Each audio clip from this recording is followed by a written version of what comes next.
Hi team! So, body composition. I wanted to take a few minutes to talk about what we're made up of. And the reason for this is that somewhere along this journey, you're going to be experiencing weight loss, and I'm going to focus on the weight element there. You're going to be looking at the scales, seeing they're reducing. You'll be doing your measurements, you'll be seeing that those numbers are going down. And then you're going to hit a week, maybe 2 weeks. They may not be, one after the other, where the scales stop showing loss.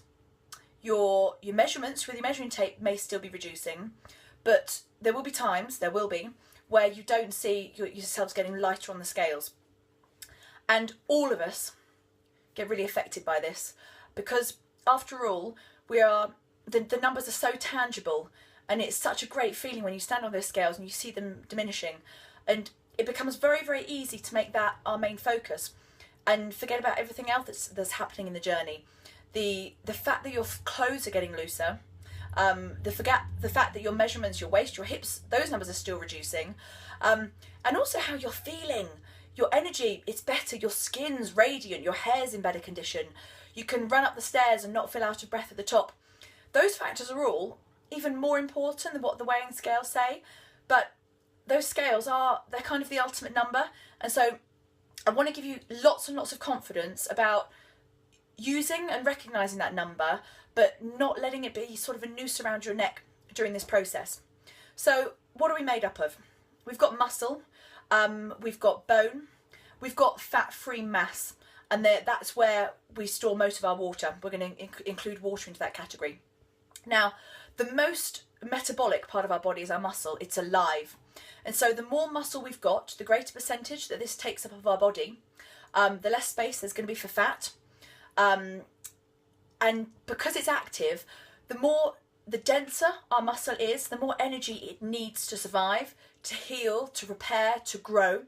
So Jeanette's workouts are designed to increase the density of our muscle, as well as burning loads of calorie and encouraging our fat cells to release fat. It's win-win-win.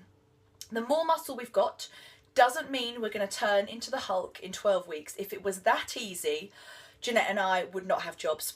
It's so interesting when you talk to men about fitness. They're never worried about bulking up and putting on too much muscle.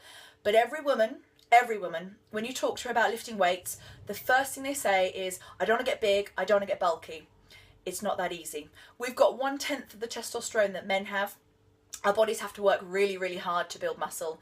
And so we're going to build density to our muscles, and that's going to help create amazing shape. That really is what toning is. And as we reduce fat, that's what leaves you with lovely, long, lean muscles and muscle lines. That's not because we're merging into the Hulk. It's not going to happen. Don't worry. So let's talk about our body fat. Now, in terms of percentages, body fat should take up a portion of our body mass. At least 8%. At least, because we need it for health reasons. Each of our cells requires a little bit of fat to exist, and in cells multiplying and laying down new cells, the body needs a little bit of fat to do this. They're also vital to protect our organs. Our major organs have got a little bit of fat cushioning around them to protect them. The body also expects and needs a small amount of body fat so that it knows if it was in a situation of starvation, if there was a famine time, there'd be sufficient body fat to keep the body alive for long enough until there was plenty of replenishment of food sources. That's about 8%. For gentlemen, for the guys, 10 to 16% is sort of the bracket for healthy body fat percentage. And for the girls, it's about 18 to 22%. Why? Because we have babies, because our bodies are designed to carry children, especially when we sort of enter our early 30s. This is the age when it's much more difficult to shift body fat because your hormones are starting to prepare and expect and want to carry a child. And so, especially around the hips, the bottom, we tend to lay down more fat in this area as a food supply for a growing fetus. It's that simple. So when we're trying to lose fat, especially into our early 30s, we are fighting genetics a little bit. It's another reason why we have to be careful about how many calories we cut. If we cut too many, you will not shift fat. It is that simple. If you don't have healthy fats in your diet, you won't shift fat. And if you cut your carbohydrates too low, you're going to make the process a lot slower.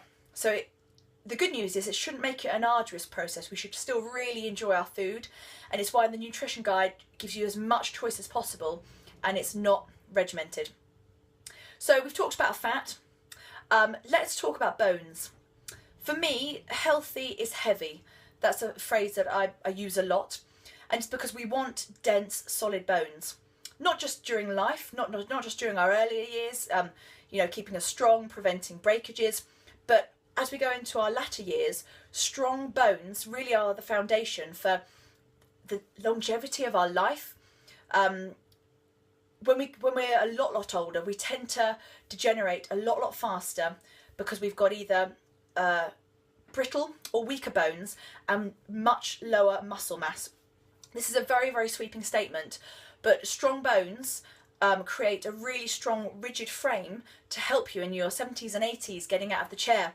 And strong muscles that we continue to use on a daily and weekly basis, they also give you what you need to physically move around your house, keep you mobile, that keep you active and moving for as long as possible, right into our twilight years.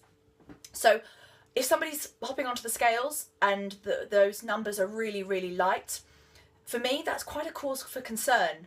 It's an indication that there's a low muscle mass, and it's definitely an indication of potentially a low bone density. We don't want that. What Jeanette's done is amazingly incorporate this into the training part of the program. When we do impact work, anywhere where we're bouncing, we're marching, this really helps to create solid, dense bones. And that, combined with your Honest Nutrition Guide, you're laying down the foundations for a really strong, rigid skeleton. So bones are heavy. This is a great thing. We want that. And muscles heavy. During this program, you're going to shift a lot of fat, which is exactly what we want. And hand in hand with that, you're going to build muscle, which is another huge tick on the box. Muscle is very heavy, and it's very dense. So you will experience weeks where the scales don't move. You stand on them and the numbers don't shift. And they may well be the weeks where you think, I feel amazing. Like I'm feeling really toned, my biceps, I'm feeling great, I'm feeling lean. I can feel that my thighs are slimmer. Then that's an even greater tick, because not only have you shifted body fat, but you're also building muscle. So this is the time to celebrate and not be downcast by the weighing scales. You may find weeks where you're putting on a little bit more weight, and this is for exactly the same reason. As long as you are honest with yourself, as long as you can honestly say you are doing your 3 workouts to your maximum intensity, and as long as you are adhering to your nutrition guide with your treat meal, and you're really trying to incorporate those honest principles into your day in, day out, you're doing everything right. And don't fight the scales. The next week, possibly the week after, you'll get a really big movement. It will happen. And everyone goes through that part of the journey. Just everyone experiences it at different times. So I hope this has given you a little bit more clarity on what we're made up of, why each element's so important, and how it can affect kind of our perception of this journey. You are doing a really amazing job. Creating such change in your lifestyle is not easy. It's really not. And there are so many factors out there fighting against you and what you're trying to do. So I really applaud you. I'm hearing really amazing things every day in emails, through the forum. Keep up the great work. I'm really proud of you. And we'll catch up soon.